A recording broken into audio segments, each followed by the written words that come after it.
नमस्कार, city post live के इस विशेष कार्यक्रम में स्वागत है। आज हम लेकर आए हैं आपके लिए शिक्षा जगत से एक बड़ी खबर। आप जानते हैं कि आज की तारीख में सबसे बड़ी चुनौती ये है कि कैसे शिक्षण संस्थान का चयन करें। आजकल स्कूल कॉलेज में पढ़ाई होती नहीं है।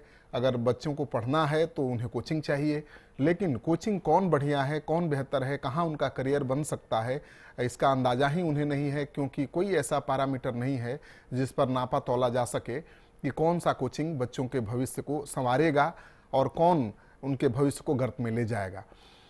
कई ऐसे संस्थान हैं जो बड़े नामी गिरामी हैं, उनका बहुत नाम है।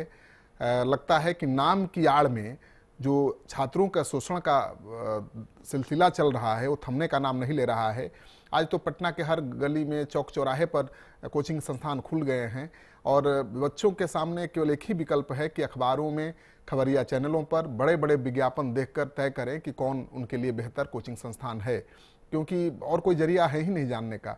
और दूसरा जरिया है कि अखबारों में जो खबरें छपती हैं कि फलाना इंस्टीट्यूट ने बहुत बड़ा नाम किया, उसके छात्रों का रिजल्ट बहुत अव्वल रहा, वो भी प्रायोजित खबरें होती हैं।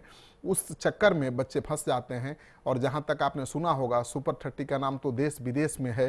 अब इसके खिलाफ भी शिकायतें आने लगी हैं और कई छात्रों ने शिकायत की है। एक छात्र का कहना है कि यह सोचकर आया था कि सुपर 30 में एडमिशन होगा, लेकिन टेस्ट के बाद पता चला कि रामानुजम में दाखिला हुआ।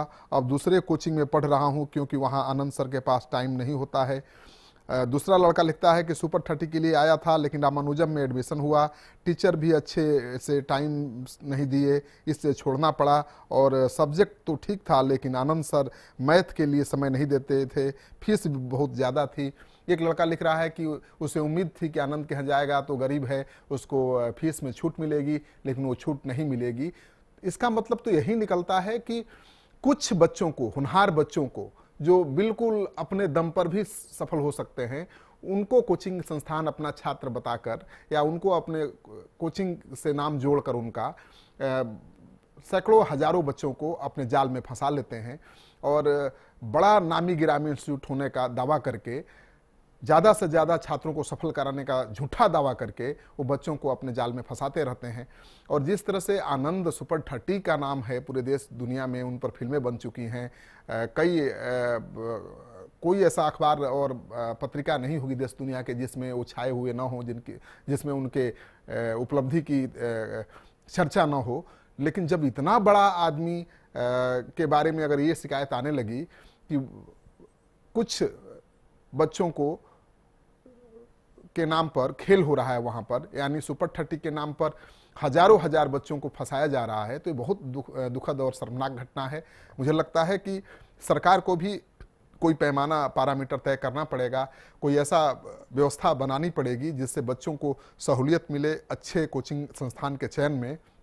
क्योंकि वहाँ बुलाया जाता है सुपर 30 के नाम पर, बच्चे जाते हैं वहाँ सुपर 30 के नाम पर। सुपर 30 के नाम किस लिए है? गरीब बच्चों को पढ़ाने के लिए, गरीब बच्चों को डॉक्टर इंजीनियर बनाने के लिए।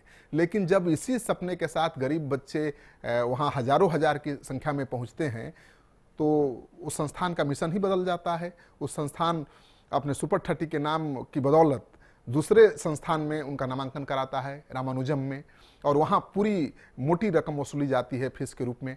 यानी बच्चे सुपर 30 के नाम पर फंस रहे हैं या फंसाए जा रहे हैं, ये आरोप है बच्चों का। तो ये आरोप मेरा नहीं है, ये आरोप किसी विरोधी का नहीं है, ये आरोप है बच्चों का, जो पढ़ने वाले बच्चे हैं। तो कई बच्चे ये आरोप लगा रहे हैं कि उनको फीस में कोई छूट नहीं मिली, पैसा के चलते उनका एडमिशन नहीं हुआ। और कुछ ऐसे आरोप लगे हैं जो चौंकाने वाले हैं कि गए थे सुपर 30 में एडमिशन के लिए, रामानुजम में उनका एडमिशन हो गया, कोई फी में छूट नहीं मिली, पढ़ाने वाला कोई नहीं था, आनंद सर ने समय नहीं दिया। सवाल ये भी उठता है कि एक आनंद कितने बच्चों को पढ़ाएंगे, एक आनंद कितने बच्चों को टॉपर बनाएंगे और ITI और मेडिकल कराएंगे? तो उनकी भी सीमा है। तो सीमा में रहकर अगर करते तो वाकई ये बहुत अच्छा कदम था। उनका नाम जितना हुआ था वो बरकरार रहता। लेकिन जिस तरह से अपने नाम की आड़ में ये बच्चों को अपने जाल में फंसाने का कार्यक्रम शुरू हुआ है, ये हिला देने वाला है हर पेरेंट्स को, हर परिवार को। क्योंकि बिहार में सरकारी नौकरी की गुंजाइश है नहीं, और यहाँ के लोग चाहते हैं कि हमारा बच्चा पढ़े लिखे, यूपीएससी करे, बड़े बड़े सरकारी दफ्तरों में जाए, बड़ा बाबू बने, बड़ा अधिकारी बने, और इस चाहत में वो अपना घर बार सब कुछ बेच देते हैं, नीलाम कर देते हैं।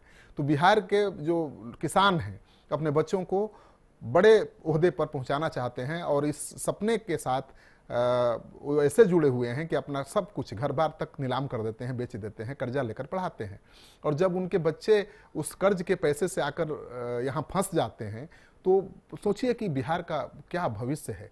तो बिहार में शिक्षा नाम की कोई चीज़ है नहीं और बच्चों को मजबूरी है कि कोचिंग का चयन करें, और कोचिंग चयन करने का कोई ऐसा पैरामीटर नहीं है कि वो फंसे नहीं।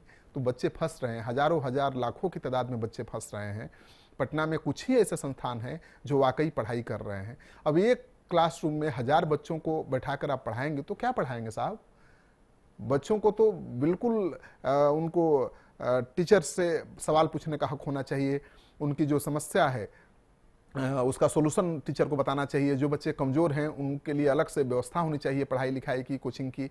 लेकिन ये तो कोचिंग संस्थान केवल नाम के हैं, ऊंची दुकान फीकी पकवान, वही बात हो गई।